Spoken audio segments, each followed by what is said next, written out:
Hello दोस्तों, कैसे हैं आप सब। स्वागत है आप सभी का कॉमिक वर्ल्ड 2.0 पर। तो चलिए दोस्तों, आज हम लेकर आए हैं आपके लिए अनिल मोहन की देवराज चांद सीरीज़ में जुआरी।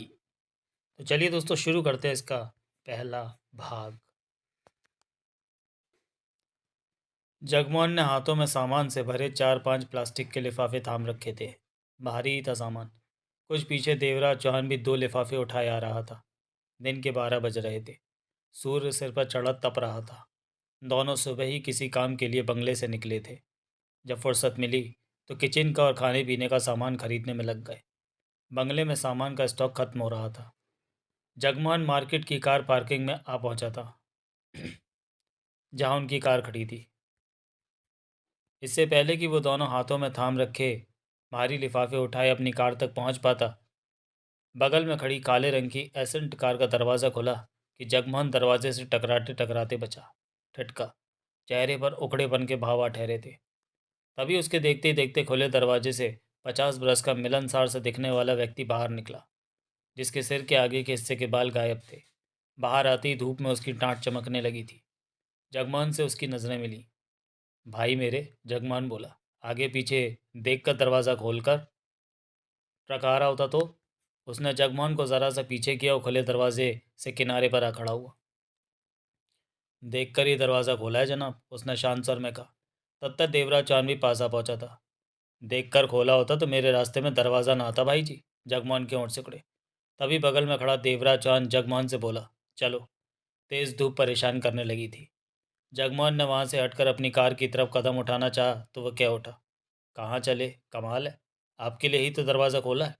जगमोहन की निगाह फौरन उसकी तरफ घूमी। देवराज चौहान की आंखें ज़रा सी सिकुड़ी। भीतर बैठिए, सैर पर चलते हैं। वो शांत सामान्य स्वर में बोला। हम बैठे। जगमोहन ने उसे घूरा। हाँ। कौन हो तुम? देवराज चौहान के सर में किसी तरह के भाव नहीं थे। राम प्रकाश नाम है मेरा। बाकी बातें बाद में। दोनों भीतर बैठो, चलते हैं। देवराज चौहान और जगमोहन की नज़रें मिली। जानते हो हमें? जगमोहन ने पूछा। हाँ। तुम जगमोहन और ये देवराज चौहान? वो बोला। बहुत अच्छी तरह जानता हूँ तुम दोनों को। जो कर रहा हूँ उसमें ज़रा भी बुरा ख्याल शामिल नहीं है। धमकी नहीं दे रहा, बदमाशी नहीं कर रहा। कोई तुमसे देवराज चौहान से बात करना चाहता है। जो बात करना चाहता है तुम दोनों को उस तक पहुँचाना है। उसके मन में भी कोई बुरी मंशा नहीं है। मेरे ख्याल में वो तुमसे कोई काम लेना चाहते हैं। बात करने में क्या हर्ज है? काम लेंगे तो नोट भी देंगे। इस पर भी मैं कमीशन नहीं मांग रहा। तुम ना चलना चाहो तो कोई बात नहीं।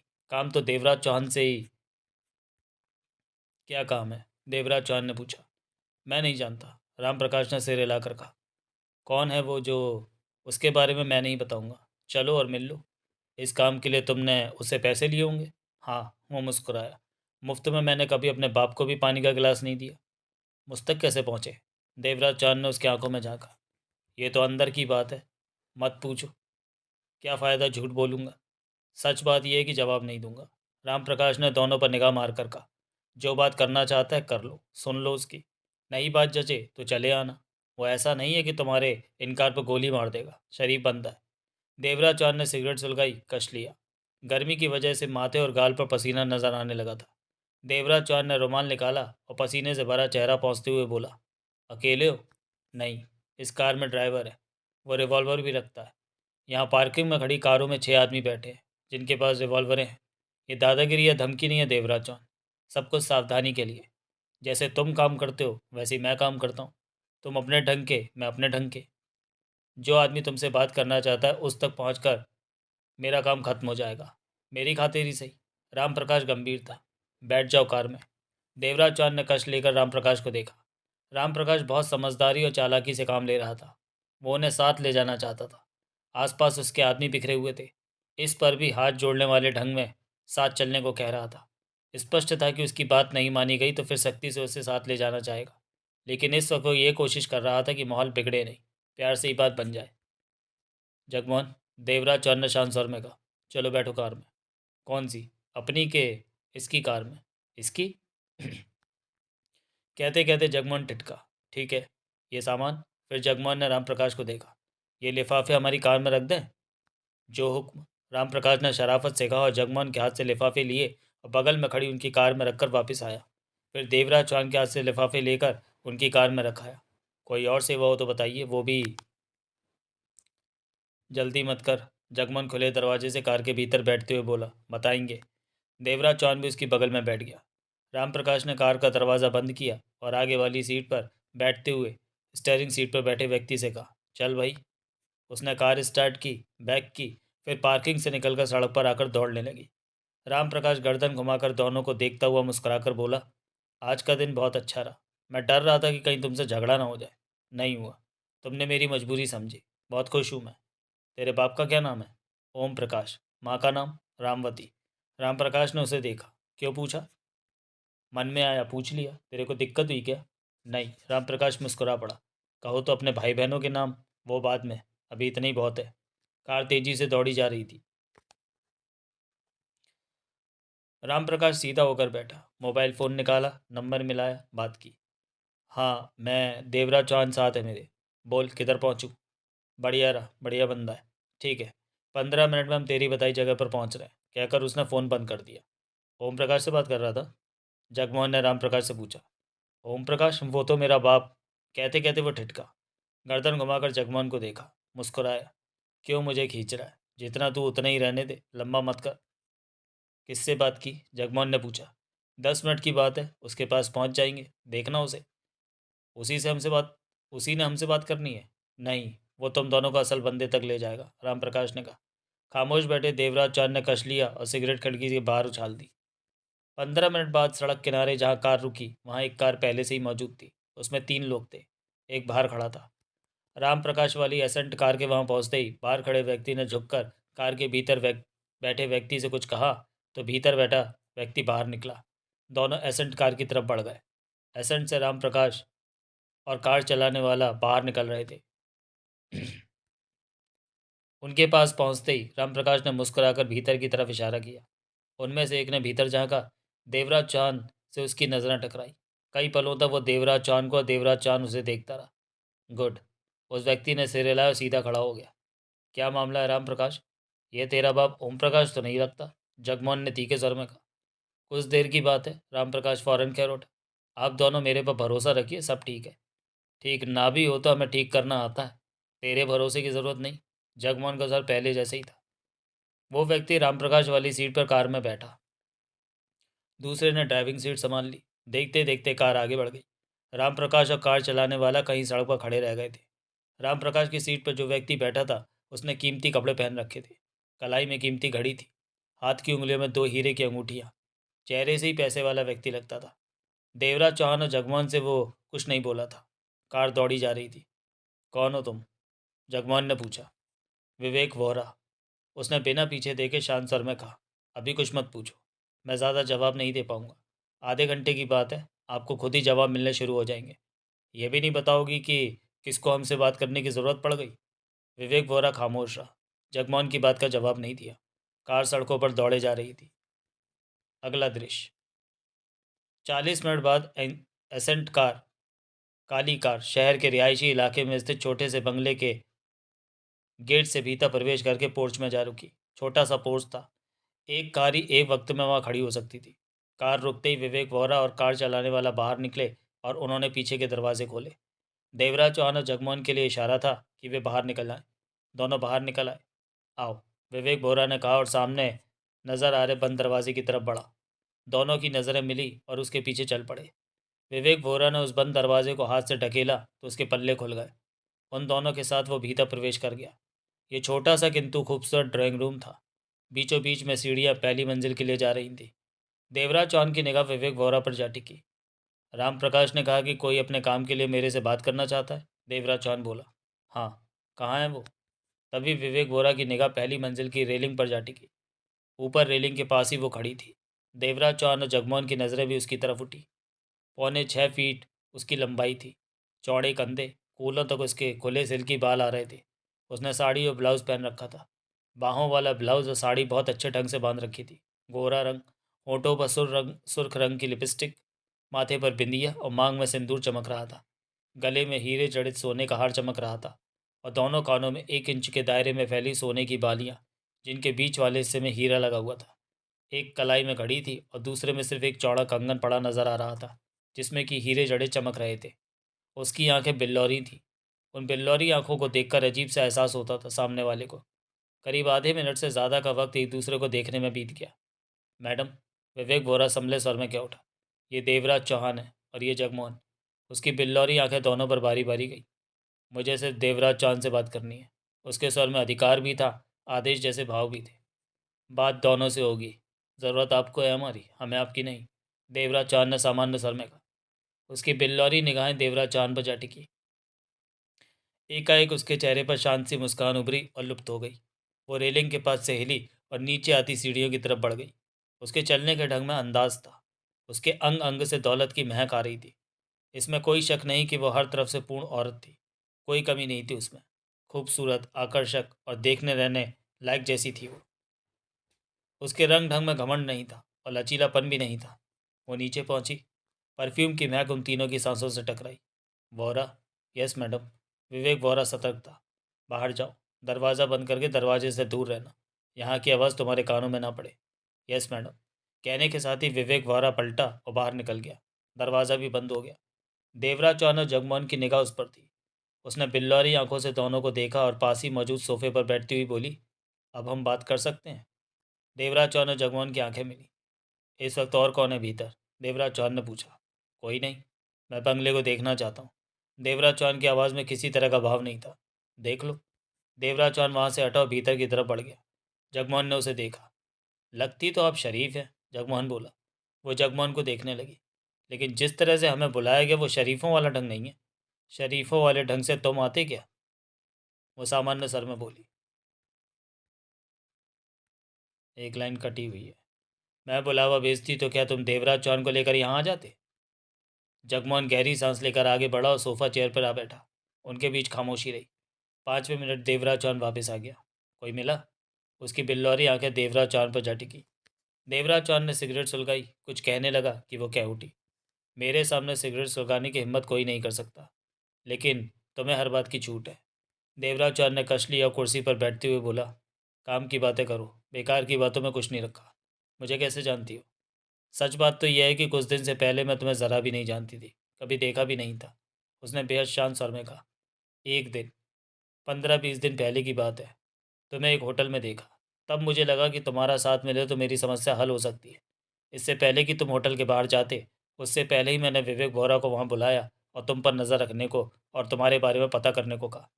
तो पता कर लिया? जगमोहन ने टोका।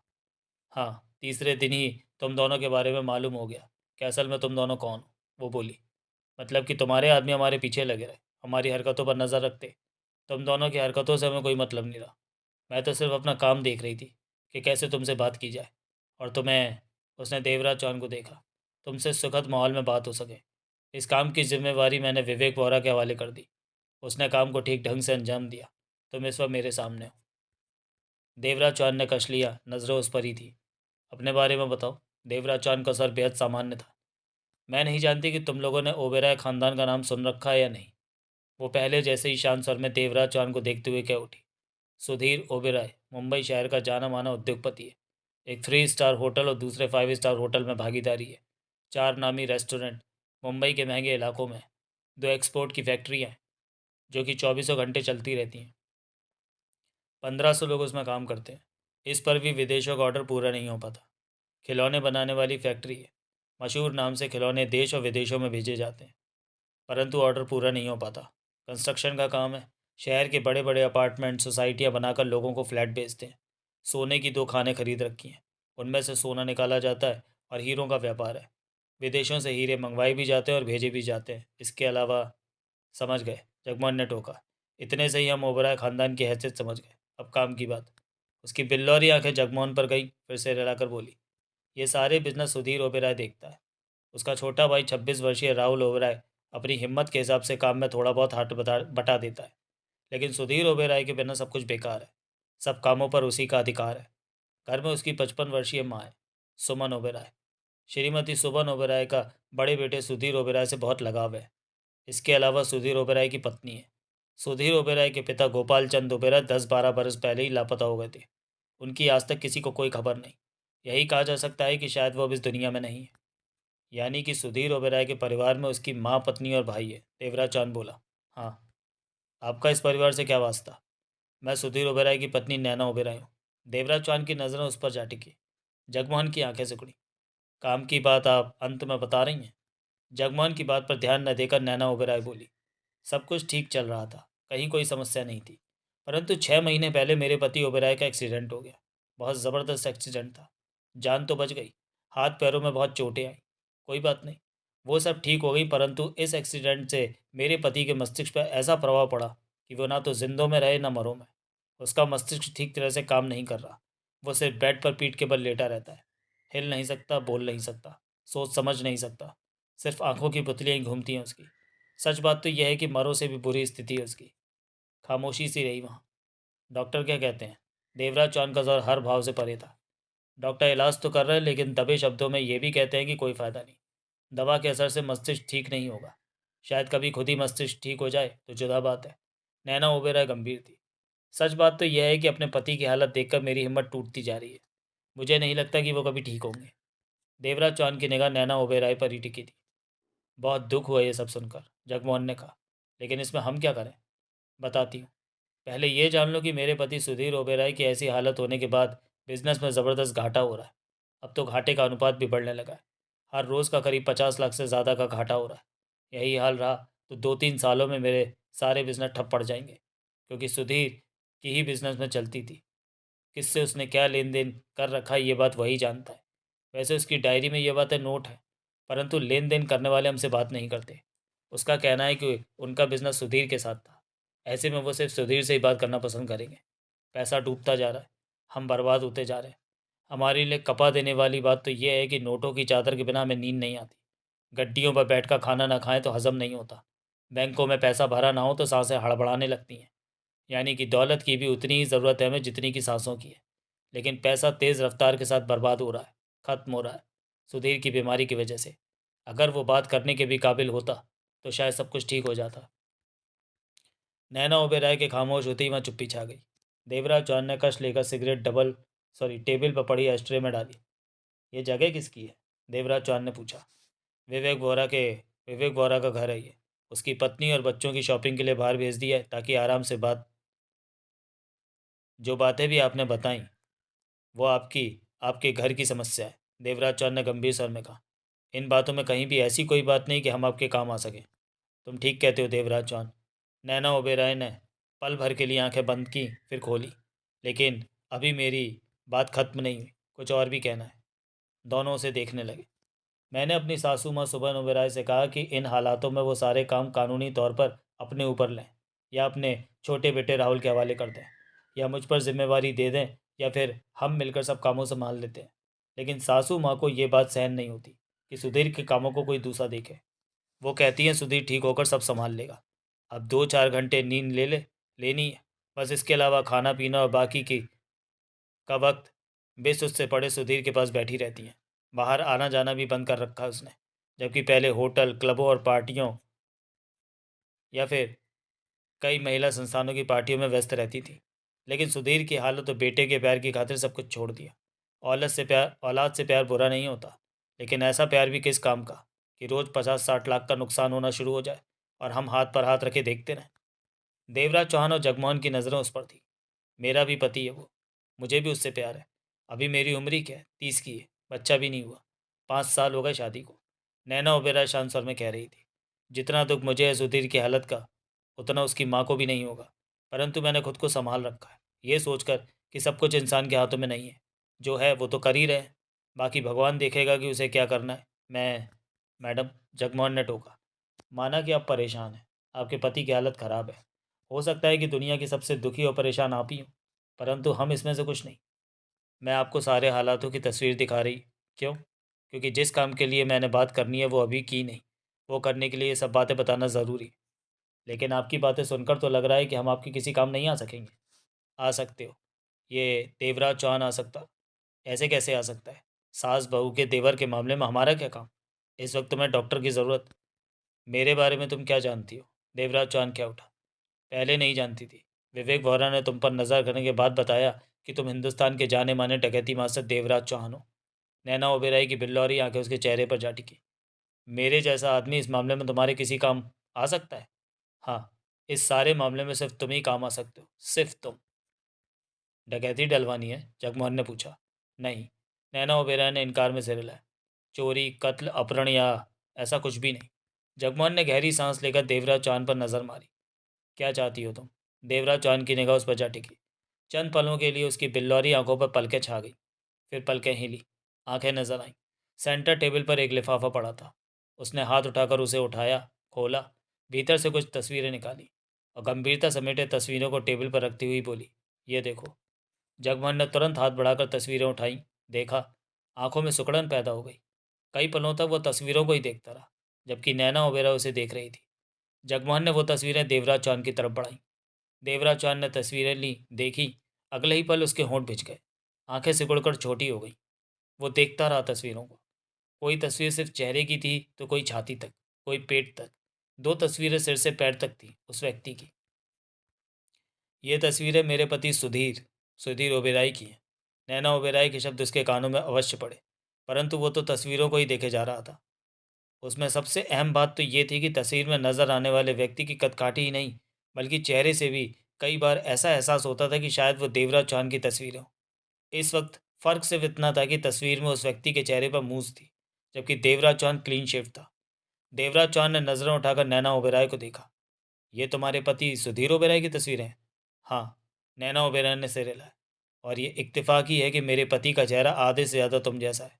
तस्वीर को देखकर सामान्य आदमी तो एक बार की फ़ौरन धोखा खा जाएगा।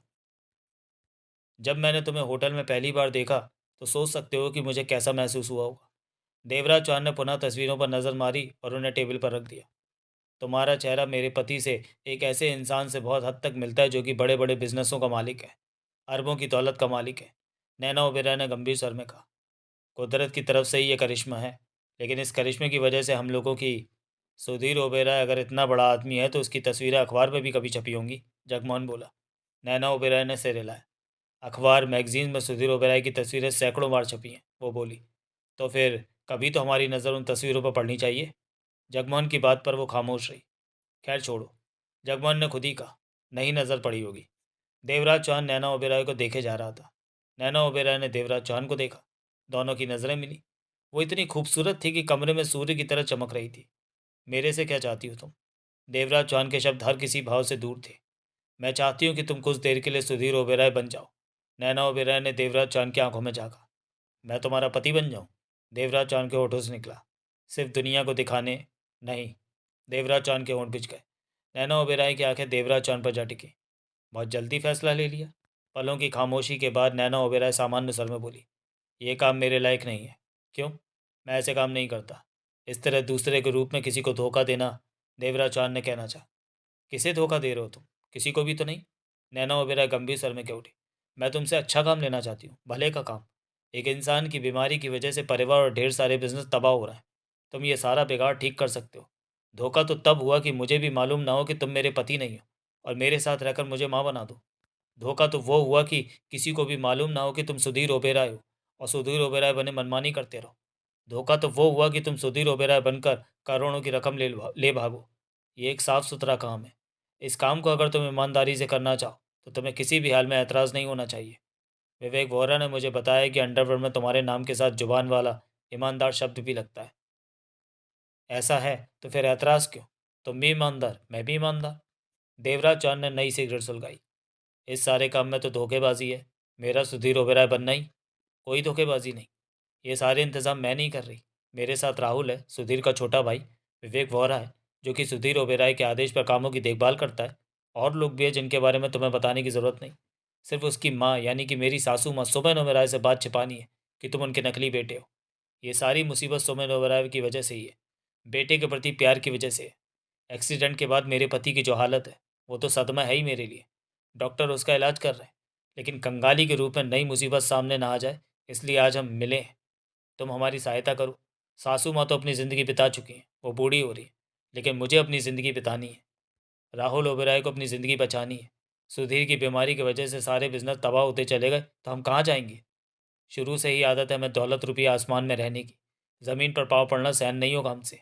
सासू माँ ये बात समझ नहीं गई। उनकी एक ही रटे कि अधिकतर बिजनेस सुधीर नहीं खड़े किए। वही सब कुछ संभालेगा, वही मालिक है। लेकिन वो ठीक कब होगा मालूम नहीं। बर्बादी के बाद सुधीर ठीक हुआ, खुद को ज़मीन पर पड़ा पाए तो यकीनन वो आत्महत्या कर लेगा। उसकी सांसें भी दौलत के साथ चलती हैं। मैं तुमसे भले का काम लेना चाहती हूँ। ये काम करोगे तो भगवान ही तुम्हारा भला करेगा। देवराज चौहान की निगाह उसके खूबसूरत चेहरे पर टिकी थी। वो भी शांत निगाहों से देवराज चौहान को देख रही थी। जगमोहन खामोश था। चुप्पी का गहरा वक्त उनके बीच में से निकल रहा था।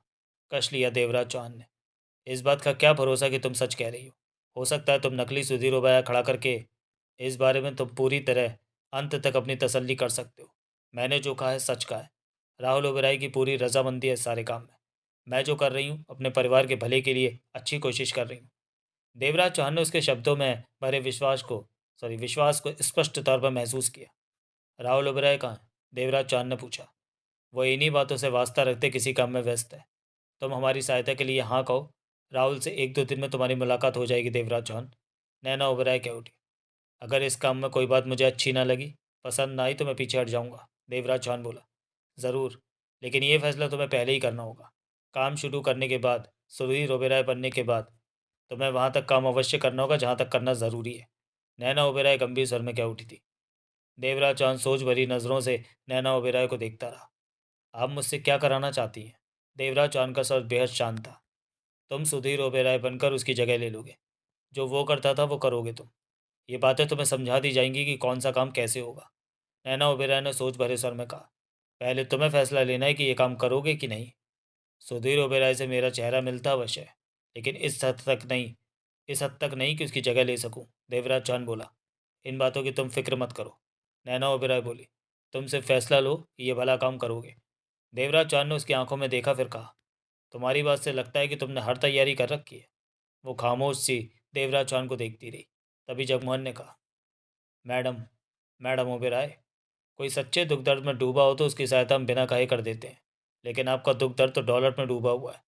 आप हमसे जो काम लेना चाहती हैं वो लुढ़कते काम धंधे को संभालने के लिए है, क्योंकि देवराज चौहान का चेहरा बहुत हद तक आपके पति सुधीर ओबेरॉय जैसा है। अगर देवराज चौहान आपकी बात नहीं मानता तो रोज़ का आपको 50-60 लाख का नुकसान होता रहेगा और आपका दौलत का जहाज डूब जाएगा। जगमोहन को देखते हुए नैना ओबेरॉय ने सहमति से सिर हिलाया। और आप चाहती हैं कि मुफ्त में आपका काम कर दें? जगमोहन मुस्कुराया। मुफ्त में? ये मैंने कब कहा? नैना ओबेरॉय के होंठों से निकला। नोटों की बात कहाँ की आपने? खामोशी में रुककर नैना ओबेरॉय ने सिर हिलाया। क्या चाहते हो? चाहते नहीं, ये बताओ कि आप क्या देती हैं, क्योंकि फंसी हुई यहाँ पे हम नहीं। जगमोहन मुस्कुराया। जहाँ तक निचोड़ सकते हो मुझे निचोड़ लो। आपको नहीं, आपकी दौलत को। हाँ, मेरे कहने का मतलब वही था। शांत रही नैना ओबेरॉय। कितने दिनों तक आपको देवराज चौहान की ज़रूरत है? 1 महीना। उसके बाद क्या होगा? बता दिया जाएगा। 50 लाख के हिसाब से 1 महीने में आपका कितना पैसा डूबेगा? जगमोहन बोला। आसान हिसाब लगा लो। इस काम के हम 25 लाख रोज़ के लेंगे। जगमोहन बोला। 25 लाख? ज़्यादा कह रहे हो? 50-60 लाख का नुकसान 25 लाख से ज़्यादा है मैडम ओबेरॉय। नैना ओबेरॉय ने गहरी सांस लेकर आंखें बंद कर ली, फिर आंखें खोली। कुछ कम करो। मुझे तो लग रहा है कि मैंने कम रकम कह दी है। अगर मैं 50 लाख रोज़ के कहता तो आप मानती। ठीक कहते हो। इस वक्त जो कहोगे मानना मजबूरी है। मतलब कि मानती हो कि मैंने भारी रियायत देकर 25 लाख रोज की बात कही है? ठीक है। नैना ओबेरॉय ने सोच भरे शब्दों में कहा। 25 लाख रोज की बात मंजूर, लेकिन 2 शर्तें भी साथ हैं। तुम शर्त रखने की स्थिति में नहीं हो। जगमोहन ने उसे देखा। ये शर्तें रखना और इनका माने जाना ज़रूरी है। उसके बिना इस काम को किसी अंजाम तक नहीं पहुंचाया जा सकता। जगमोहन ने देवराज चौहान पर नज़र मारी, फिर नैना ओबेरॉय को देखा। क्या कहना चाहती हो? पहली बात तो ये कि जिस दिन से देवराज चौहान सुधीर ओबेरॉय बनकर सामने आएगा, उस दिन से 25 लाख रोज का शुरू होगा। ये रकम आज से शुरू नहीं होगी। नैना ओबेरॉय ने दोनों पर निगाह मारी। जायज़ बात है, मानी। जगमोहन ने सिर हिलाया। दूसरी बात यह है कि तुम लोगों की पेमेंट उस दिन मिलेगी जब देवराज चौहान के काम का आखिरी दिन होगा। यह क्या बात हुई? सीधी सी बात तो है। सीधी बात कहाँ? हम तो माल पहले लेते हैं। परेशानी है तो 2-3 किस्तें मान लेते हैं। एक साथ रकम लेने में सबसे बड़ी परेशानी यह है कि सारा माल एक साथ ठिकाने लगाने में परेशानी। सच बात तो यह है कि देने के लिए फूटी कौड़ी भी मेरे पास नहीं है। कई महीनों से हमें बराबर नुकसान हो रहा है, क्योंकि सुधीर के एक्सीडेंट के बाद हमारी हालत ख़राब। कोई बात नहीं, पहले आधे का आधा भी अभी नहीं मिलेगा, है नहीं? देने में एतराज़ नहीं है। नैना ओबेरॉय शांत स्वर में बोली। जगमोहन ने बेचैनी से पहलू बदला। देवराज चौहान को देखा। देवराज चौहान ने कश लिया। कर लो बात। जगमोहन बोला। मैडम तो मुफ्त में काम लेना चाहती हैं? नैना ओबेरॉय ने कुछ कहने के लिए मुंह खोला कि होंठ भींच लिए, फिर तुरंत ही बोली। काम के बीच जहाँ जहाँ भी गुंजाइश होगी रकम देती रहूँगी। कोशिश करना कि 25 लाख रोज के हिसाब से 30 दिन की कुल रकम 15 दिन में ही चुकता हो जाए। ये तो नहीं हो पाएगा। आखिरी किश्त देवराज चौहान के काम के आखिरी दिन ही मिलेगी। फिर भी कोशिश ये रहेगी कि ज़्यादा से ज़्यादा रकम जल्दी से जल्दी चुकता हो जाए। बढ़िया, ये भी ठीक है। ये बताओ कि अब क्या मिलेगा शगुन के तौर पर? कुछ नहीं, जो मिलेगा काम के दौरान ही मिलेगा। नैना ओबेरॉय गंभीर थी। माननी पड़ेगी बात। नैना ओबेरॉय ने देवराज चौहान को देखा। तुम बोलो, करोगे काम? सुधीर बनोगे महीने के लिए? मेरी तसल्ली होती है तो ये काम करूँगा, देवराज चौहान बोला। तसल्ली कराना मेरा काम है। बोलो, तसल्ली में क्या देखना समझना चाहते हो? नैना ओबेरॉय ने पूछा। देवराज चौहान ने नैना ओबेरॉय की बिल्लौरी आंखों में देखा। बहुत बातें हैं, जिन्हें जानने समझने के बाद मेरी तसल्ली होगी, देवराज चौहान ने गंभीर स्वर में कहा। जैसे कि मेरा चेहरा सुधीर ओबेरॉय से नहीं मिलता, आवाज़ भी उससे जुदा ही होगी। चाल ढाल, आदतें, उसकी लिखाई, उसके खास खास मिलने वाले, उनके बीच यकीनन खास बातें होती होंगी जो तीसरा नहीं जानता होगा।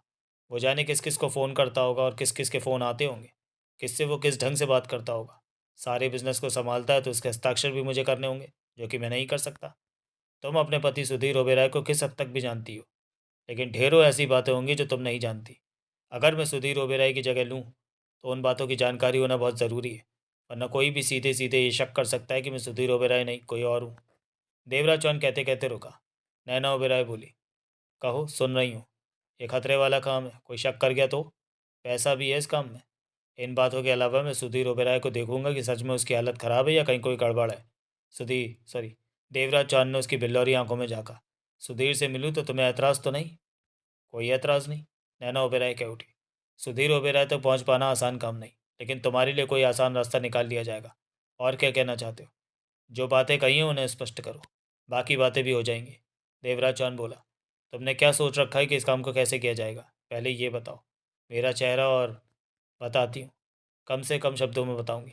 मेरी बात ठीक लगी तो बाद में इस पर खुलासा तौर पर भी बात हो जाएगी, नैना ओबेरॉय बोली। जब तुम्हें देखा था होटल में 15-20 दिन पहले, तो तभी मेरे मन में सारी योजना आ गई थी कि क्या किया जा सकता है। मन में यह विश्वास भी था कि तुम जो भी हो उस काम के लिए तुम्हें तैयार कर लूँगी।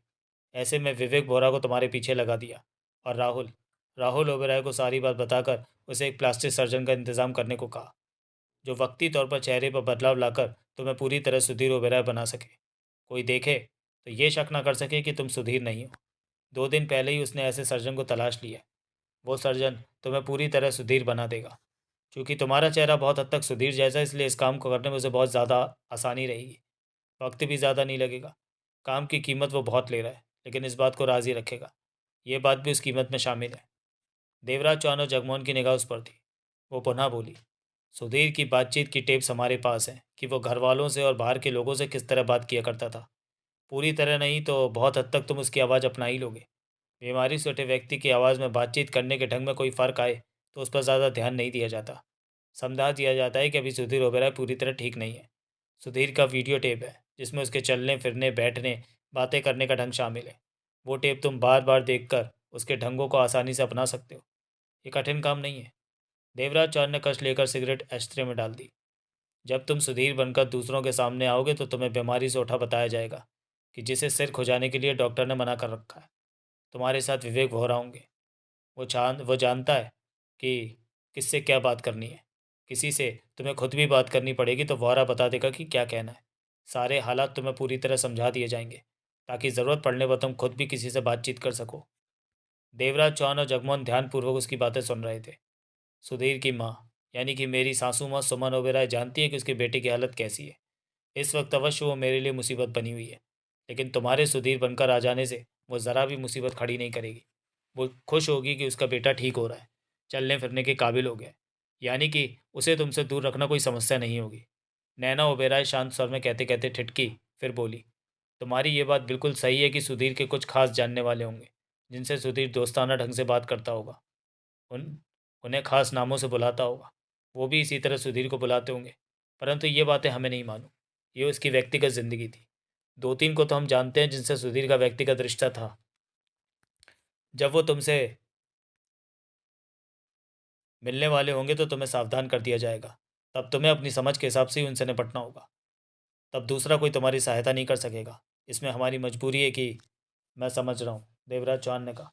नैना ओबेरॉय ने गहरी सांस ली, फिर बोली, एक्सीडेंट के बाद सुधीर ओबेरॉय किसी से बात नहीं कर सका क्योंकि वो ठीक नहीं रहा। उसकी व्यक्तिगत पहचान वाले मिलने आए तो उन्हें सुधीर दिखा दिया गया। मिनट भर से ज़्यादा उन्हें उसके करीब नहीं रहने दिया।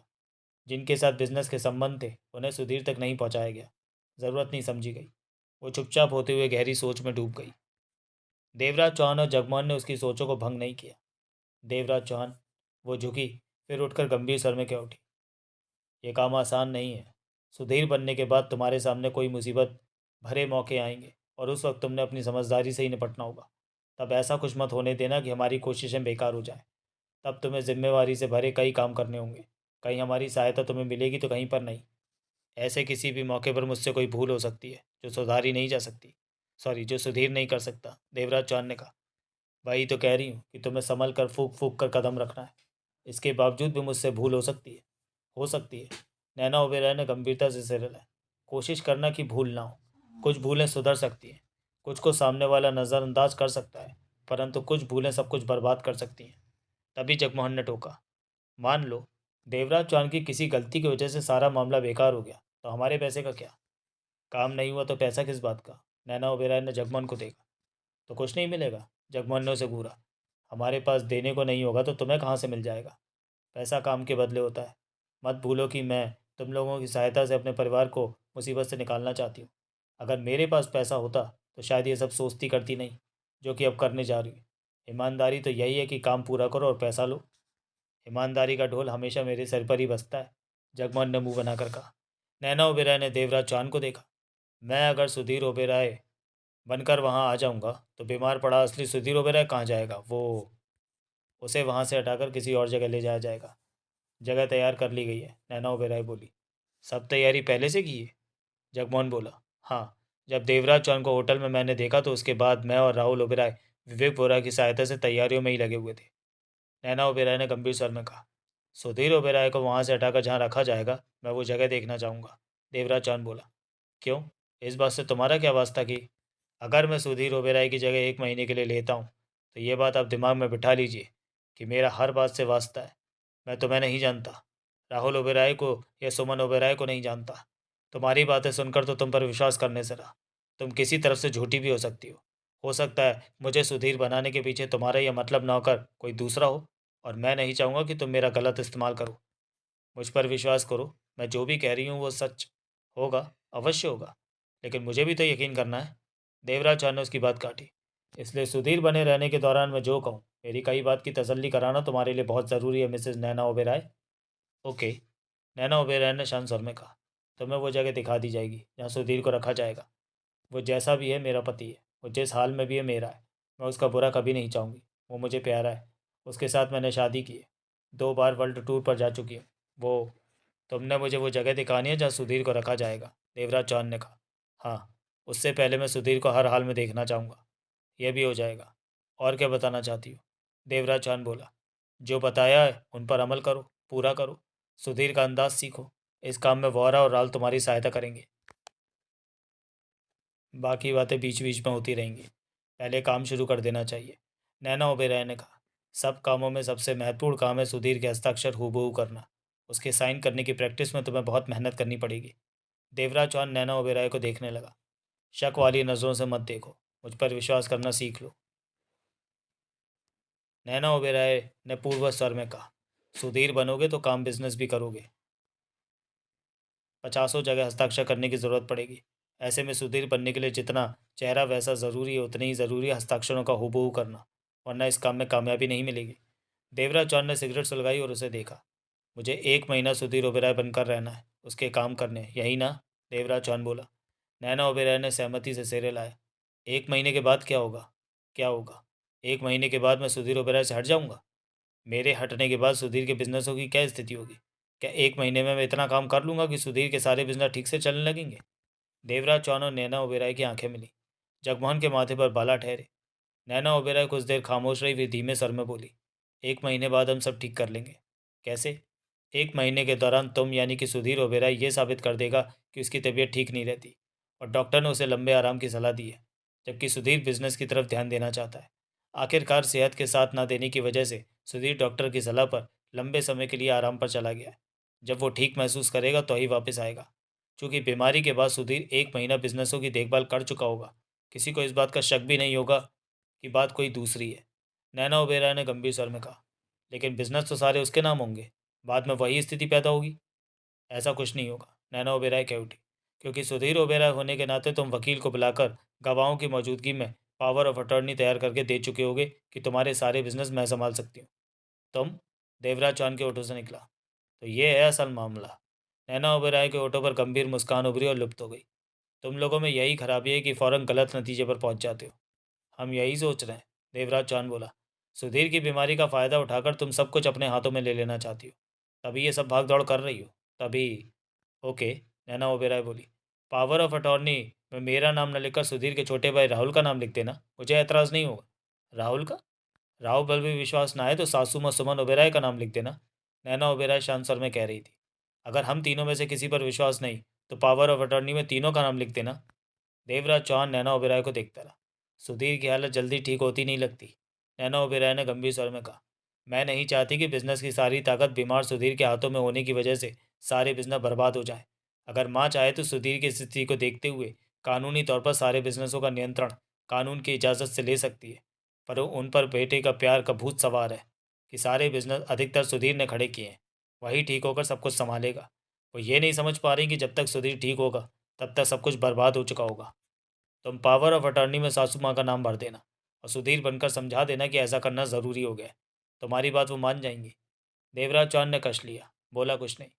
तुम परिवार के किसी भी सदस्य के नाम पावर ऑफ अटॉर्नी कर सकते हो, तीनों के नाम कर सकते हो। उसमें स्पष्ट लिख देना कि जिस पल भी चाहो सारे अधिकार वापस ले सकते हो।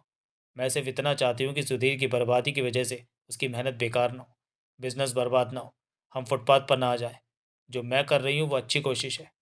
ये सब सोचें तुम्हारी हैं, सुधीर के छोटे भाई राहुल की भी हैं? देवराज चौहान ने पूछा। राहुल की भी है, मैं अकेली कुछ नहीं कर सकती। उसे भी बहुत तकलीफ हो रही है कि भाई तो बीमार हुआ ही, सारे बिजनेस भी खत्म हो जाएंगे।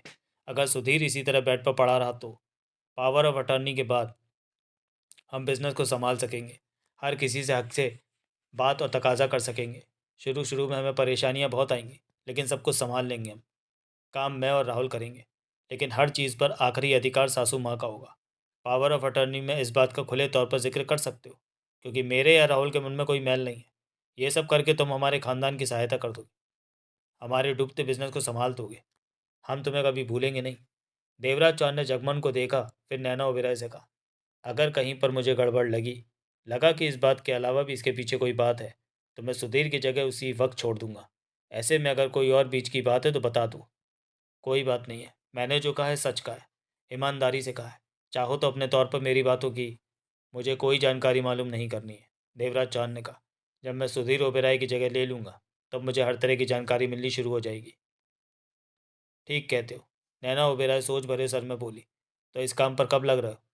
तुम्हारे ख्याल से मुझे कब से लगना चाहिए? अभी से, नैना ओबेराय ने उसकी आंखों में झाँका। काम बहुत है। सर्जन तुम्हारे चेहरे पर थोड़ी सी सर्जरी करके तुम्हें हूबहू सुधीर जैसा बनाएगा। सुधीर की आदतें, चलने, बात करने का ढंग सीखना है तुमने। उसके साइन करने में तुम्हें एक्सपर्ट होना चाहिए कि 10 लोगों के सामने साइन करो तो साइन खरे उतरे। सुधीर के बारे में और भी कई बातें समझानी है तुम्हें। इन कामों में 10-15 दिन लग जाना तो मामूली बात है। मैं चाहती हूँ ये काम जल्दी से जल्दी शुरू हो जाए। तुम सुधीर ओबेराय बनकर उसकी जगह पर आ जाओ। सुधीर ओबेराय से भी मिलना है मुझे। देवराज चौहान ने उसकी आंखों में झाँका। मिलना नहीं, देखना है। वो इस काबिल नहीं कि मिल सके, बात कर सके। देवराज चौहान उसे देखता रहा, कहा कुछ नहीं। आगे का काम तुम्हें अकेले करना है देवराज चौहान, कहते हुए नैना ओबेराय ने जगमोहन को देखा। जगमोहन की यहाँ से आगे ज़रूरत नहीं है। अब ये तुम्हारे साथ रहे ठीक नहीं होगा, परेशानी खड़ी हो सकती है। तभी जगमोहन बोला, तुम आज से ही देवराज चौहान से काम लेना शुरू कर रही हो? हाँ, तो 25 लाख रोज का आज से ही शुरू हो जाना चाहिए।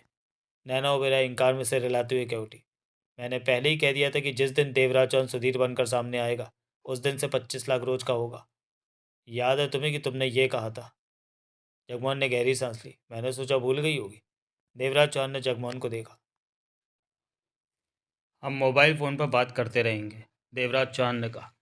ठीक है। जगमोहन सिर हिलाते हुए उठा और नैना ओबेराय से कहा, तुम्हें सब याद है तो ये भी याद होगा कि तुमने 15 दिन तक ज़्यादा से ज़्यादा रकम देने का वायदा।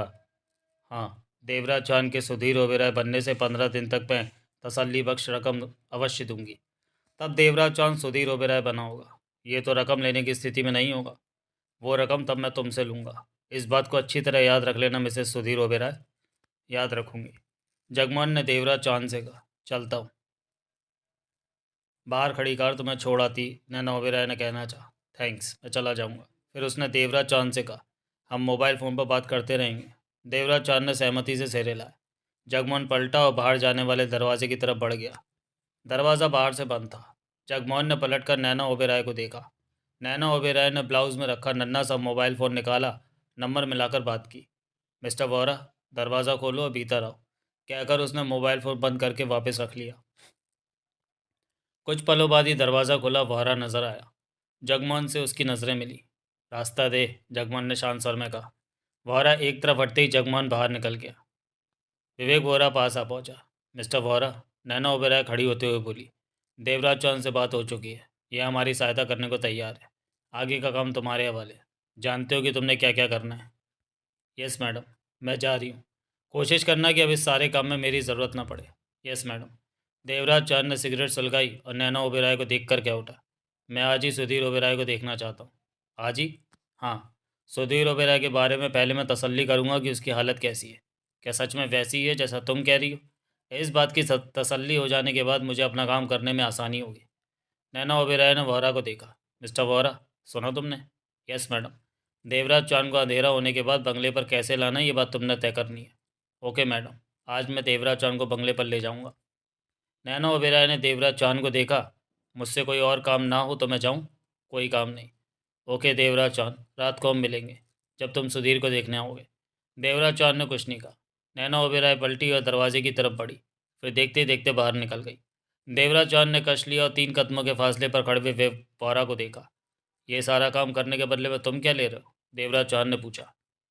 मैं सालों से मिस्टर सुधीर वोहरा के पास नौकरी कर रहा हूँ, विवेक वोहरा बोला। ज़रूर कर रहे होगे, लेकिन ये काम नौकरी जैसा नहीं है। कितनी रकम मिल रही है मुझे सुधीर बनाने और? देवराज चौहान, विवेक वोहरा ने लापरवाही से कहा। इन बातों की तरफ तुम्हारा ध्यान नहीं जाना चाहिए। देवराज चौहान समझ गया कि उसके सवाल का वो जवाब नहीं देगा। तुम्हारा क्या ख्याल है कि अब मुझे क्या करना चाहिए? देवराज चौहान बोला। प्लास्टिक सर्जरी करने वाला तुम्हारे इंतज़ार में फुर्सत में बैठा है। तुम्हारा चेहरा, लंबाई, सेहत बहुत हद तक मिस्टर ओबेरॉय जैसी है। थोड़ा बहुत फ़र्क भी नज़र आए तो कोई बात नहीं। 6 महीने की बीमारी के बाद शरीर में कुछ फ़र्क तो आ ही जाता है। विवेक वोरा के चेहरे पर हल्की सी मुस्कान उभरी। 5-6 दिन तो तुम्हारा चेहरा ठीक होने में लग जाएंगे। ऐसे में सबसे पहले तुम्हें प्लास्टिक सर्जरी से शुरुआत करनी चाहिए। वो अपना काम करेगा और बीच बीच में जो वक्त मिलेगा वो वक्त तुम सुधीर को समझने में लगाना। उसके उठने बैठने का ढंग वीडियो फिल्म में देखना। और सुधीर ओबेरॉय को देखे बिना, अपनी तसल्ली करने के बिना मैं किसी काम की शुरुआत नहीं करूँगा। आज रात मैं तुम्हें बंगले पर ले चलूँगा। सोच लेते हैं कि तुम्हें कैसा होलिया बनाकर वहाँ ले जाना है। विवेक बोरा मुस्कुराया। पहली बार में ही तुम्हारी तसल्ली हो जाएगी। देवराज चौहान ने आंखें सिकुड़कर उसे देखा। क्या हुआ था सुधीर ओबेरॉय को? एक्सीडेंट। एक्सीडेंट पचासों तरह के होते हैं, कैसा एक्सीडेंट? विवेक बोरा ने गहरी सांस ली और दोनों हाथ कमर पर बांधकर छोटी सी चहलकदमी की। बहुत बुरा दिन था वो। मैं उस दिन को कभी नहीं भूल सकता। विवेक बोरा ने ठिठक कर गंभीर निगाहों से उसे देखा। मैं साथ ही था उस दिन। नील गगन होटल में फ्रांस से आई पार्टी में मीटिंग थी कि रास्ते में अचानक ही कार का टायर पंचर हो गया। ड्राइवर ने फ़ौरन कार रोक दी सड़क किनारे। स्टेपनी बदलनी थी। मैं ड्राइवर के काम में हाथ बटाने लगा। शाम के 5 बजे का वक्त था। सड़क पर ट्रैफिक था। मिस्टर ओबेरॉय कार से बाहर बोनट के पास खड़े थे। पहिया बदलने के लिए जैक लगा था, इसलिए कार से उन्हें बाहर आना पड़ा था। मैं और ड्राइवर पंचर पहिया हटाकर स्टेपनी लगा ही रहे थे कि तभी ट्रैफिक में से एक कार अचानक मुड़ी और बोनट के पास खड़े मिस्टर ओबेरॉय से सीधी जा टकराई। ओबेरॉय साहब नीचे जा गिरे। कार उनके ऊपर चढ़ गई। उसके बाद फुटपाथ पर रुक गई कार। वो कार मेरे और ड्राइवर पर भी चढ़ सकती थी, लेकिन ऐसा कुछ नहीं हुआ। ओबेरॉय साहब का ही बुरा वक्त था। उसके खामोश होने पर देवराज चौहान ने सिगरेट का कश लिया। फिर ओबेरॉय साहब बेहोश हो गए थे। तब मैंने ये समझा था कि वो ज़िंदा नहीं रहे, लेकिन वो ज़िंदा थे। एक कार वाले मददगार की मदद से उन्हें डॉक्टर के पास ले जाया गया। इलाज चला। चोटें तो ठीक हो गई, कोई भी हड्डी नहीं टूटी थी, लेकिन उनके मस्तिष्क पर इस एक्सीडेंट का बुरा प्रभाव पड़ा। सब कुछ ठीक हो गया, परंतु एक्सीडेंट के सदमे से नहीं उबर पाए। अब हालत यह है कि वो बुत की तरह लेटे रहते हैं। बिठाओ तो बैठ नहीं पाते, चलना तो दूर की बात है। डॉक्टर उनकी हालत सुधारने की चेष्टा करते रहते हैं, लेकिन कोई फ़र्क पड़ता नज़र नहीं आता। उनकी सिर्फ आंखों की पुतलियां घूमती हैं। ओबेरॉय बोलता भी नहीं? देवराज चौहान ने पूछा। नहीं, मस्तिष्क के सदमे के असर की वजह से बोलना भी तभी बंद हो गया था। विवेक वोरा ने लंबी सांस ली। जब तक ओबेरॉय साहब के होशो हवास कायम रहे वो सफल बिजनेसमैन रहे। उड़ती चिड़िया के पंख गिन लेते थे कि सामने वाले की बात में कितना दम है। यूं ही इतने बड़े बड़े बिजनेस देश विदेश में खड़े नहीं कर लिए। अपने नाम का सिक्का चलाया है ओबेरॉय साहब ने, लेकिन एक्सीडेंट के बाद उनके खड़े किए बिजनेस बिखरने लगे। यही हाल रहा तो कुछ सालों में सब कुछ खत्म हो जाएगा। देवराज चौहान ने कश लिया और खड़ा हो गया। वो कौन था जिसने एक्सीडेंट किया था? भाग गए? नहीं, भागे नहीं। भागने की स्थिति में ही नहीं थे वो दोनों। दो थे? हाँ, दोनों 19-20 साल की उम्र के लड़के थे और चोरी की कार में थे तब। कार चोरी की तो डैशबोर्ड में रखा 20,000 रुपया भी उन्हें मिल गया। विस्की की बोतल खरीद ली, पी। यानी कि जब उनकी कार ओबेरॉय साहब पर चढ़ गई तब वो तगड़े नशे में थे। इस हद तक नशे में कि एक्सीडेंट के बाद एक तो नशे में ही कार में ही लुढ़का रहा, दूसरा भीतर बैठा लोगों से पूछ रहा था कि क्या हुआ, भीड़ क्यों लगा रखी है, किसी को कार चलाते नहीं देखा क्या? पुलिस ने आकर ही उन्हें गिरफ्तार किया, कार से बाहर निकाला। अब क्या हो रहा है दोनों के साथ? गिरफ्तार है, जेल में है, केस चल रहा है। सज़ा हो गई होगी या होने वाली होगी। मुझे ओबेरॉय साहब का बहुत सा काम देखना पड़ता है। ये मालूम करने की फुर्सत नहीं मिली कि केस किस स्थिति में है। लेकिन मिसेज़ ओबेरॉय इस बारे में बराबर जानकारी रखती हैं और चाहती हैं कि उन दोनों लड़कों को बेहद सख्त सज़ा मिले। सच में उस दिन को कभी नहीं भूला जा सकता। 6 महीने पहले, देवराज चांद ने सामान्य स्वर में कहा। उस दिन की तारीख को भी तुम कभी नहीं भूल सकोगे वोरा। ठीक कहते हो। 9 नवंबर का दिन मैं कभी नहीं भूल पाऊंगा। होटल नील गगन के सामने हुआ था एक्सीडेंट? देवराज चौहान ने उसे देखा। नहीं, होटल नील गगन तो हो, तब हम जा रहे थे तो बांद्रा के पहले चौराहे पर एक्सीडेंट हुआ था। क्या छोड़ो, ये बताओ कि मुझे किस मेकअप में सुधीर के बंगले पर उसके पास ले जाओगे? अभी वक्त है, सोच लेते हैं। सुधीर ओबेरॉय बीमार है देवराज चौहान, ऐसे में डॉक्टर उसके पास ले जाया जा सकता है। गुड, तुम डॉक्टर बनकर वहाँ जा सकते हो। जा सकता नहीं, बल्कि तुम अपने साथ डॉक्टर को वहाँ ले जाओगे। ये बढ़िया रास्ता रहेगा। हाँ, ये बढ़िया रहेगा। तब तक क्या मैं यहाँ रहूँगा? नहीं, मेरी पत्नी और बच्चे आ सकते हैं। वो शॉपिंग के लिए गए हैं, विवेक वोरा बोला। मैं नहीं चाहता कि तुम्हें हर कोई देखे। तुम्हारे रहने के लिए अलग जगह तैयार की गई है।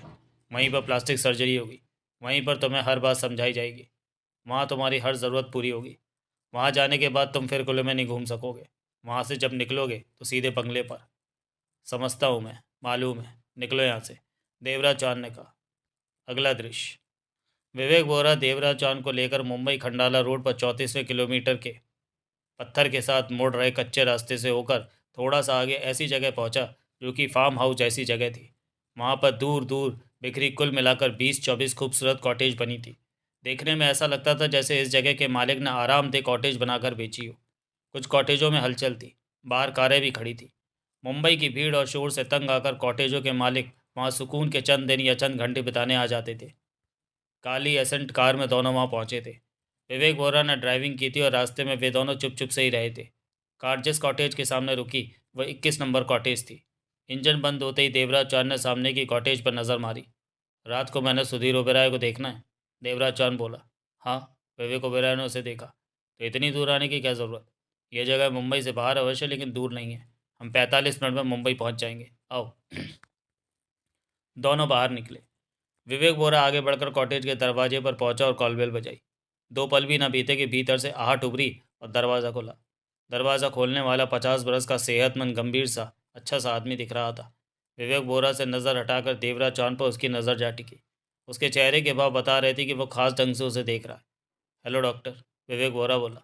अकेले बैठे बैठे बोर हो गए होगे? तुम्हारे दिल बहलाने के लिए हम आ गए। खड़े ही रहोगे, हमें भीतर आने दोगे? वो व्यक्ति पीछे हटा। दोनों भीतर प्रवेश कर गए तो उसने दरवाज़ा बंद कर दिया। देवराज चौहान उसके डॉक्टर संबोधन से समझ गया था कि वही सर्जन है। ये है वो प्लास्टिक सर्जन जिसका जिक्र मैं तुमसे कर रहा था। ये तुम्हारे चेहरे को ठीक वैसे ही बना देंगे जैसा कि हमें ज़रूरत है, विवेक बोरा बोला। देवराज चौहान आगे बढ़कर एक तरफ पड़ी कुर्सी पर बैठा और सिगरेट सुलगाई। विवेक बोरा फ्रिज की तरफ बढ़ गया। वो व्यक्ति देवराज चौहान के पास पहुंचा। देवराज चौहान ने उसे देखा।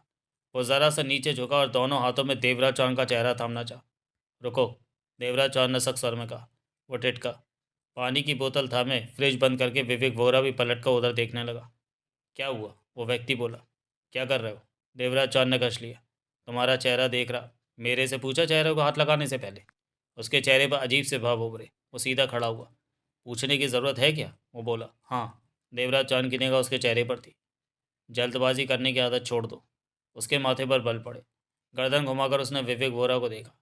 विवेक वोरा ने पानी की बोतल खोलकर घूंट भरा, फिर देवराज चौहान से बोला। ऐतराज़ क्यों? पहले वो काम होगा जो रात को, वो तो आज रात को हो जाएगा। डॉक्टर सेठी तुम्हारा चेहरा जांचना चाहते। चेहरा कल भी जांचा जा सकता है, देवराज चौहान ने कहा। बाकी काम बाद में, पहले मेरी तसल्ली। विवेक बोरा देवराज चौहान को देखता रहा, फिर कंधे उचकाकर गंभीर स्वर में बोला, ठीक है, तुम्हारी बात मानना मजबूरी है, जैसा तुम ठीक समझो। लेकिन डॉक्टर सेठी, तुम्हारा चेहरा, जो बात हो चुकी है वो दोबारा मत करो। देवराज चौहान का सर कुछ सख्त हुआ। विवेक बोरा ने बोतल से घूंट भरा और डॉक्टर सेठी से कहा, डॉक्टर, ये काम कल सुबह से शुरू करना। समझ में नहीं आता कि ये सब क्या हो रहा है। डॉक्टर सेठी ने उखड़े सर में कहा, मैं कब से इसके इंतज़ार में यहाँ बैठा हूँ, अब काम का वक्त आया तो। काम का वक्त अभी नहीं, कल सुबह होगा। तुम अपनी तैयारी की तरफ ध्यान दो, विवेक बोरा ने कहा। इस वक्त तुम्हें कुछ और ही काम करना है। क्या? अंधेरा होने तक देवराज चौहान को ऐसा बना दो कि ये डॉक्टर लगे। इसका चेहरा पूरी तरह बदला होना चाहिए। ये इस वक्त जो लग रहा है वो ना लगे। डॉक्टर सेठी ने विवेक वोरा को घूरा, फिर खामोश सा दोनों बाहें हिलाकर रह गया। देवराज चौहान ने विवेक वोरा को देखा। ये इस मामले में क्या जानता है? देवराज चौहान ने पूछा। ये सिर्फ अपनी ज़रूरत की बात जानता है। वोरा पानी की बोतल फ्रिज में वापस रखता हुआ बोला, इसके पास वो वाली कुछ तस्वीरें हैं जो तुमने देखी थी, उनके बारे में इसे कुछ नहीं मालूम। तुम्हारा चेहरा उस जैसा बनाना है। इस काम के नोट इसे मिल चुके हैं। इसी कॉटेज में रखे हैं नोट। काम पूरा करके नोट लेकर चला जाएगा। इसका काम खत्म। दोबारा कभी ये पलट कर इधर नहीं देखेगा। ये तुम्हारा मेकअप करके तुम्हें डॉक्टर जैसा बनाएगा, तुम्हारा चेहरा बदलेगा। इसके साथ इसी काम पर लग जाओ। रात तुमने उससे मिलना है। अगला दृश्य शाम के 6 बजे थे जब वो काली एसेंट कार महल नुमा विशाल बंगले के लोहे के विशाल गेट पर जा रुकी। विवेक वोरा ही कार को ड्राइव कर रहा था। पीछे वाली सीट पर देवराज चौहान बैठा था, नए हुलिये में। देवराज चौहान के गालों पर काले सफ़ेद बालों की दाढ़ी मूछें थी। सिर पर बालों की विग थी, जिससे कि आधे कान और बालों से आधा माथा ढका हुआ था। आंखों पर प्लेन ग्लास का चश्मा था। देखने में वो नज़र का चश्मा लगता था। शरीर पर काले रंग का सूट था। भौं पर भौएं चिपका रखी थी, जिससे कि उसका चेहरा पूरे तौर पर बदल गया था। गेट पर 2 गनमैन खड़े थे। काली एसेंट को पहचानते थे, फिर भी एक गनमैन गन थामे पास आया तो वोरा ने कार का शीशा नीचे किया। गनमैन ने वोरा को देखा तो सलाम मारकर कह उठा, good evening sir. Evening, gate खोलो। गनमैन फौरन पलटकर गेट की तरफ बढ़ा और ऊंचे सर में बोला, गेट खोलो, वोरा साहब आए हैं। देखते ही देखते चंद पलों में गेट खुल गया। विवेक वोरा कार को भीतर ले जाता चला गया। पोर्च में कार को रोका, नीचे उतरा और पलटकर पीछे वाला दरवाज़ा खोला। देवराज चौहान बाहर निकला, इधर उधर देखता हुआ क्या उठा, पेशेंट किधर है? भीतर है डॉक्टर सोडी, आइए। कहते हुए उसने पीछे वाली सीट पर बड़ा ब्रीफकेस उठा लिया। तभी मुख्य द्वार पर खड़ा नौकर पास आया और वोरा से बोला, राम राम साहब जी, ये पकड़ो। वोरा ने ब्रीफकेस नौकर को थमा दिया। उसके बाद वोरा देवराज चौहान के साथ बंगले के भीतर विशाल ड्राइंग हॉल में पहुंचा। वहाँ की खूबसूरती देखते ही बनती थी। उस खूबसूरती को बयान कर पाना बेहद कठिन बात थी। वहाँ अन्य नौकर दिखा तो वोरा ने आदेश भरे स्वर में कहा, छोटी मालकिन से कहो कि मैं आया हूँ। वो नौकर फौरन भीतर की तरफ चला गया। बैठिए डॉक्टर सोडी, वोरा ने पलटकर देवराज चौहान से कहा। ज़रूर ज़रूर। देवराज चौहान ने आगे बढ़कर बैठता हुआ बोला, बहुत खूबसूरत है ये जगह, अच्छा सजाया है ड्राइंग हॉल को। पैसा हर काम बढ़िया करता है डॉक्टर साहब। विवेक वोरा बैठते हुए शांत स्वर में क्या उठा, आप अपने को ही देखिए। क्या आप यहाँ पेशेंट देखने आते? नहीं आते, लेकिन पैसे की वजह से आप आ गए। देवराज चौहान वोरा को देखकर मुस्कुराने लगा। चंद कदमों की दूरी पर ब्रीफकेस थामे नौकर खड़ा था। तभी एक तरफ से 26-27 बरस का युवक इधर आता दिखाई दिया। वो कमीज़ पैंट पहने था। उसके चलने के ढंग में विश्वास था। देवराज चौहान ने सुधीर ओबेराय की तस्वीर देख रखी थी। आने वाले युवक के नैन नक्श सुधीर ओबेराय से मिल रहे थे। उसे समझते देर न लगी कि आने वाला राहुल ओबेराय है। उसके पास आती वोरा तुरंत उठ खड़ा हुआ। देवराज चौहान बैठा रहा। नमस्कार छोटे मालिक, वोरा बोला। ये डॉक्टर सोडी है, दिल्ली के मशहूर डॉक्टर हैं डॉक्टर सोडी। बहुत ज़ोर लगाने पर ही इन्हें मुंबई बुला पाया हूँ कि ये बड़े मालिक की हालत देखें। ऐसे कई केस उन्होंने ठीक किए। Thanks mister Vora. राहुल ओबेराय देवराज चौहान को गहरी निगाहों से देखता हुआ क्या उठा। कोशिश कर लेने में कोई हर्ज नहीं कि शायद भैया ठीक हो जाए, लेकिन माँ से बात करना ज़रूरी है। तभी एक तरफ से नैना ओबेराय आती दिखी। उसके पीछे बुलाने गया नौकर था। वो पास पहुंची। आओ। राहुल ओबेराय सामान्य स्वर में बोला, वोरा साहब दिल्ली के मशहूर डॉक्टर सोडी को लाए हैं। डॉक्टर सोडी भैया का चेकअप करना चाहते हैं। क्यों नहीं? नैना ओबेराय शांत स्वर में बोली, आइए डॉक्टर साहब। देवराज चौहान उठ खड़ा हुआ। राहुल, डॉक्टर साहब का ब्रीफ केस लो। राहुल ओबेराय ने ब्रीफ केस ले लिया। मिस्टर वोरा, आप बैठिए, हम डॉक्टर साहब को सुधीर जी के पास ले जा रहे हैं। नैना ओबेराय बोली। जी मालकिन। वोरा और दोनों नौकर वहीं रह गए। नैना ओबेराय, राहुल ओबेराय और देवराज चौहान भीतरी हिस्से की तरफ बढ़ गए। भीतर से बंगला बहुत बड़ा था। कई रास्तों को पार करने के बाद वे एक कमरे जैसी जगह में पहुंचे, जहां से सीढ़ियां ऊपर की तरफ जा रही थी। वो तीनों सीढ़ियां चढ़कर ऊपर की मंजिल पर पहुंचे और गैलरी में चलने के बाद 4 फीट चौड़े गलियारे में आगे बढ़ गया। वो गलियारा 2 बार मुड़ा, फिर ठीक सामने एक बंद दरवाज़ा दिखाई देने लगा। रास्ते में उनके बीच कोई बात नहीं हुई। पास पहुंचकर राहुल ओबेरॉय ने दरवाज़ा ढकेला तो वो खुल गया। तीनों एक एक करके भीतर प्रवेश कर गए। दरवाज़ा बंद कर दिया गया। वो 8 फीट लंबा 8 फीट चौड़ा बेड था जिस पर वो लेटा हुआ था। साफ सुथरा धुला हुआ प्रेस किया नाइट सूट पहन रखा था। करीब 2 दिन की शेप पड़ी हुई थी। उसकी मूछें थी छोटी सी। बहुत हद तक वो वास्तव में देवराज चौहान को अपने जैसा लगा। उसके पास ही 57-58 बरस की औरत बैठी थी। उसने पीले रंग की साड़ी पहन रखी थी, आलती पालती मार रखी थी, हाथ में माला पकड़कर फेर रही थी। उन्हें भीतर आया पाकर माला पर उसकी उंगलियां रोकी। नजरें देवराज चौहान पर जा टिकी। इस तरह किसी बाहरी व्यक्ति को लेकर भीतर क्यों आए? रौबीले सर में वो कह उठी। सुमन देवी थी वो, सुधीर ओबेराय की माँ। चेहरे पर थोड़ी थोड़ी झुर्रियाँ थीं। माँ, राहुल ओबेराय कह उठा। ये दिल्ली से आए डॉक्टर है, भैया को देखने के लिए बुलाया। बहरहाल आया है ना, बहुत बड़े डॉक्टर है, ऐसे केस ये पहले भी ठीक कर चुके। ये शब्द सुनकर सुमन देवी के चेहरे पर राहत के भाव उभरे। तुम मेरे बेटे को ठीक कर दोगे? पेशेंट को देखे बिना मैं कुछ नहीं कह सकता। वैसे डॉक्टर तो कोशिश करता है, देवराज चौहान ने शांत स्वर में कहा। ठीक करना या ना करना ऊपर वाले के हाथों में। इंसान ने अच्छे कर्म किए हो तो वो अवश्य ठीक हो जाता है। तुम मुझे डॉक्टर कम और उपदेशक ज़्यादा लगते हो। सुमन देवी ने उसे घूरा। मैं क्या हूँ ये छोड़ दीजिए, मैं पेशेंट को देखना चाहता हूँ, देवराज चौहान बोला। सुमन देवी ने देवराज चौहान को घूरा। तुम्हें तो बोलने की भी तमीज़ नहीं, सुमन देवी कह उठी। तभी नैना ओबेराय जल्दी से आगे बढ़ी और सुमन देवी के पास पहुंचकर धीमे स्वर में बोली। ये बहुत बड़े डॉक्टर है माँ जी, ओबेराय ने कठिनता से दिल्ली से बुला पाया है। सुमन देवी की निगाह देवराज चौहान पर ही थी। अगर तुम मेरे बेटे को ठीक कर देते हो तो मैं तुम्हें मुंह मांगी दौलत दूंगी डॉक्टर। देवराज चौहान ने तीनों पर निगाह मारी। आप सब बाहर निकल जाइए, मैं अकेले में पेशेंट को देखना चाहता हूँ, देवराज चौहान बोला। ये कैसे हो सकता है? अपने बेटे को मैं किसी बाहरी व्यक्ति के पास अकेला नहीं छोड़ सकती, सुमन देवी कह उठी। तो मैं पेशेंट नहीं देखूंगा और यहाँ से जाना चाहूँगा, देवराज चौहान ने अक्खड़ स्वर में कहा। बेशक जाओ, मैं माँ। तभी राहुल ओबेराय कह उठा। ये डॉक्टर साहब भैया को ठीक कर सकते, सब्र से काम लो। सुमन देवी ने होठ बीच लिए। कुछ पल खामोशी रही, फिर वो बोली। तुम दोनों बाहर चले जाओ, मैं बाहर नहीं जाऊँगी। उन सब की नज़रें मिली। डॉक्टर साहब, राहुल ओबेराय कह उठा। ये अपने बेटे से बहुत प्यार करती है, इन्हें बाहर निकालना आसान काम नहीं। अब भी इनकी पूरी कोशिश होती है कि ये अपने बेटे के पास ही रहे। प्लीज़ इन्हें यहीं रहने दीजिए, हम दोनों बाहर निकल जाते हैं। कुछ क्षण ठहर कर देवराज चौहान बोला। इन्हें एक तरफ कुर्सी पर बिठा दें और समझा दें कि मेरे काम में दखल ना दें, उसके बाद आप दोनों बाहर निकल जाएं। सुमन देवी को एक तरफ कुर्सी पर बिठाकर राहुल ओबेराय और नैना ओबेराय बाहर निकल आए। दरवाज़ा बंद हो गया। ब्रीफकेस बेड पर ही रख गया था राहुल ओबेराय।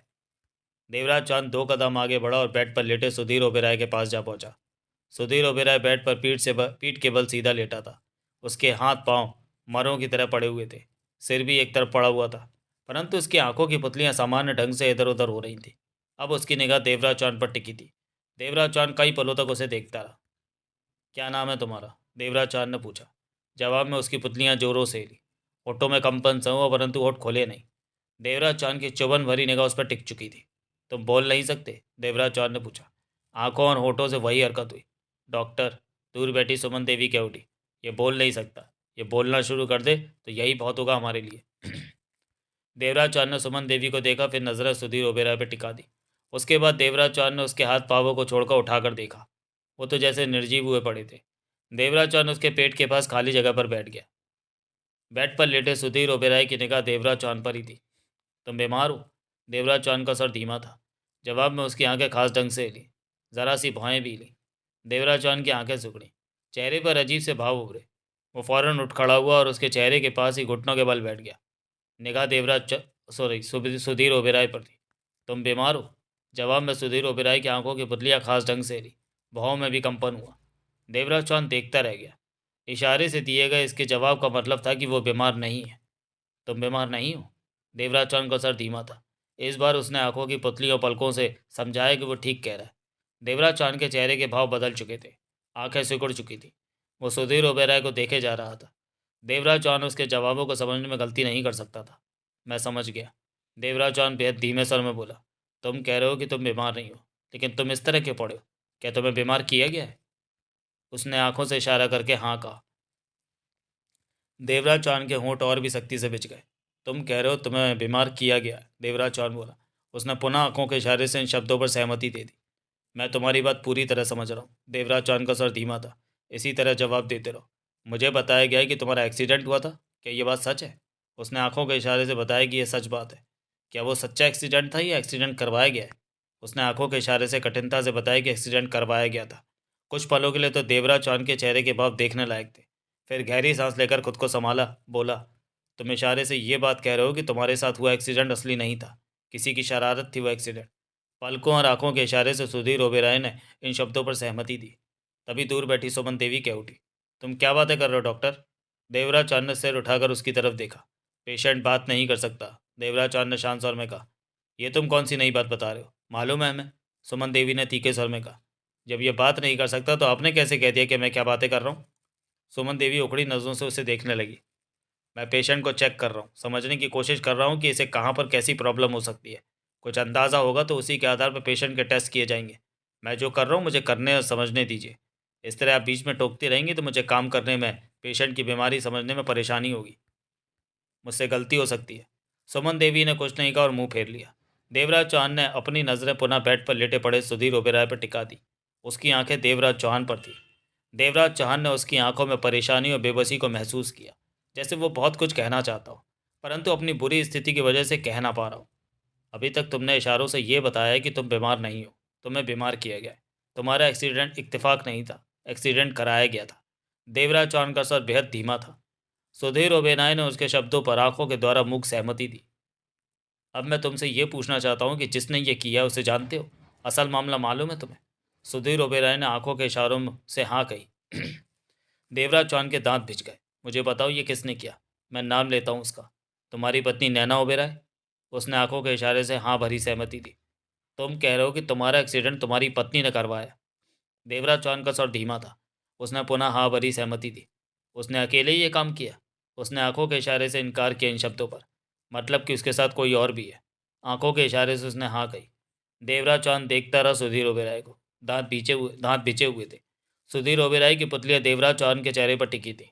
तुमने इशारे से बताया कि यह एक्सीडेंट तुम्हारी पत्नी ने करवाया। तुम्हारा कहना है कि साथ में कोई और भी है। मैं एक एक करके नाम लेता हूँ जो तुम्हारी पत्नी के साथ इस काम में शामिल हों।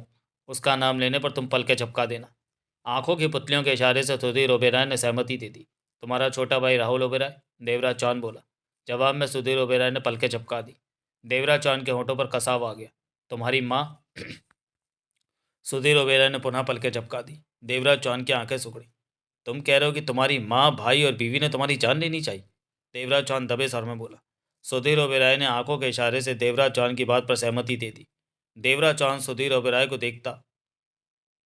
विवेक वोरा भी इस काम में उनके साथ शामिल है? सुधीर ओबेरॉय ने पलकें नहीं झपकाई। यानी कि विवेक वोरा एक्सीडेंट की साजिश में शामिल नहीं था। तभी दरवाज़ा खुला और नैना ओबेरॉय ने भीतर प्रवेश किया। पीछे राहुल ओबेरॉय था। पेशेंट को देखा डॉक्टर? पास आती नैना ओबेरॉय